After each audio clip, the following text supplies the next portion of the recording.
Hello everyone, welcome back. আপনারা কেমন আছেন? আশা করছি আপনারা ভালো আছেন। আপনাদের দোয়ায় আলহামদুলিল্লাহ আমিও ভালো আছি। আজকে আমি যে বিষয়টা নিয়ে কথা বলবো সেই বিষয়টা হচ্ছে যে আমার একজন বন্ধু আমাকে কমেন্ট করেছেন যে ভাই, আমি কাতারে যাবত 5 মাস কাজ করছি। আমি যে কোম্পানিতে কাজ করতে আসছি সেই কোম্পানি আমাকে আইডি তৈরি করে দিচ্ছে না। আমার মাথায় টেনশন হচ্ছে অনেক। একটু এটার সিস্টেমটা কিভাবে আমাকে আইডি তৈরি করতে হবে একটু বলে দেন। তো ভাই, এখানে তো আপনি বুঝতেই পারছেন যে আপনি নিজের দেশ থেকে যখন কাজের উদ্দেশ্যে গেছেন কাতারে, ওইখানে তো আমাদের কথাবার্তা চলে না এবং আপনারও চলে না। তবে আপনাকে কি করতে হবে আপনি সঠিক বুঝতে পারছেন, আপনার সাধারণ জ্ঞান অবশ্যই থাকা দরকার এবং আছে। মেন কথা হচ্ছে যে আপনি যে কোম্পানিতে কাজ করছেন সেই কোম্পানির মুদির যিনি আছেন তার সঙ্গে আপনাকে যোগাযোগ করতে হবে, বলতে হবে যে স্যার আমাকে কাজটা করে দেন, আমার আইডি তৈরি করে দেন, তার কারণ যে আমি বাইরে যেতে পারছি না।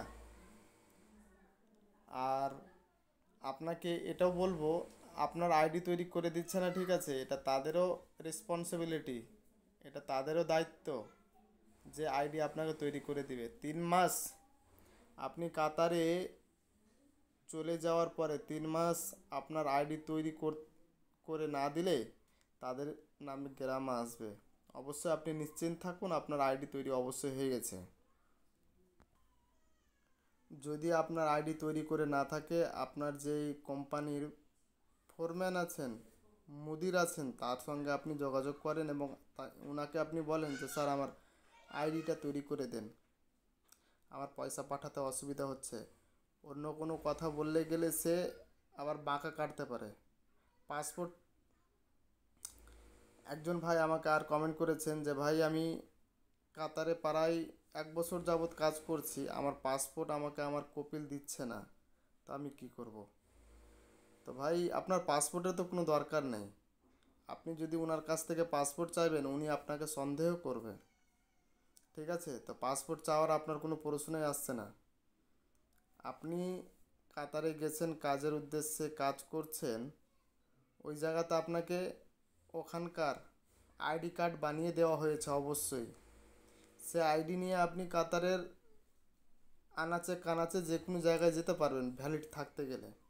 ভ্যালিড না থাকলে কোনো অসুবিধা নাই, আপনাকে পুলিশ ধরলে আপনি আপনার কপিলের সঙ্গে কথা বলাবেন, আপনাকে পুলিশ অবশ্যই ছেড়ে দেবে। যদিও আপনাকে অ্যারেস্ট করে নেওয়া হয় আইডির ডেট শেষ হয়ে গেলে, তবে আপনার কপিল আপনাকে ছাড়াবে, এটাও তার দায়িত্ব। আর আপনার পাসপোর্ট, আপনি আপনার পাসপোর্ট অবশ্যই পাবেন আপনি যেদিন দেশে আসবেন।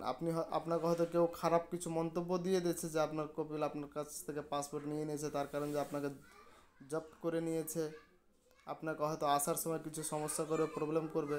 সেরকম চিন্তাভাবনা মাথা থেকে একদম দূরে করে দেবেন। আমরাও কাতারে কাজ করেছি এবং অলরেডি করছি, তা আমরা জানছি সব কিছুই। আমিও যখন প্রথম কাতারে গিয়েছিলাম 2 বছর আমার কপিলের আন্ডারে কাজ করছিলাম, পাসপোর্ট আমাদের কাছে ছিল না, তার কাছে ছিল। তারপর ওনার বিশ্বাস হয়ে গেল যখন, তখন আমাদের কাছে পাসপোর্ট দিয়ে দিয়েছিল। আশা করছি এটা বুঝতে পেরেছেন। দেখবেন আপনার আইডি থাকতে গেলে যথেষ্ট, এবং আপনি পাসপোর্ট ছাড়া দেশে আসতে পারবেন না।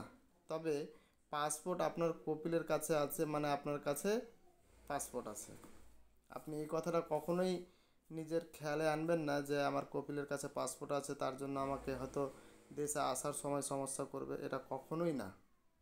আশা করছি আপনি বুঝতে পেরেছেন। তবে ভিডিওর শেষে আর কিছু দু একটা কথা আপনাদেরকে বলতে চাই, যে কখনো কাউকে অচেনা নম্বরে কেউ কল করে বললে ভাই আপনার মোবাইলে একটা এসএমএস গেছে, কি এসএমএস গেছে বলেন তো। তো এসএমএসের সংখ্যাটা কীরকম হবে আপনাকে বলে দিচ্ছে। আপনাকে বলবে যে ভাই আপনি ইংলিশ পড়তে পারবেন, হ্যাঁ পারবো। অনেকে আমরা আছি যে হ্যাঁ হ্যাঁ খুব পারবো, কিন্তু সেই ইংরেজিতে লেখাটা কি আছে বলবেন, সংখ্যায় আসবে না। সেই ইংরেজিতে লেখাটা আপনি পড়বেন, তাতে সে কাউন্টিং করে নেবে, তাতে আপনার সঙ্গে প্রতারণা হতে পারে। এরকম হচ্ছে, হতে পারে না, হচ্ছে অলরেডি। যাই হোক, কাউকে কিছু মন্তব্য করার দরকার নেই, কাউকে কিছু বলতে হবে না। আপনাকে না সিআইডি থেকে ফোন আসবে, না আপনাকে কাতার গভর্নমেন্ট থেকে ফোন আসবে, কোথাও থেকে কোনো কল আসবে না। আপনি নিশ্চিন্ত কাজ করছেন, কাজ করেন, যখন দেশে আসার সময় হবে দেশে আসেন, আবার যান, কাজ করেন। আলহামদুলিল্লাহ।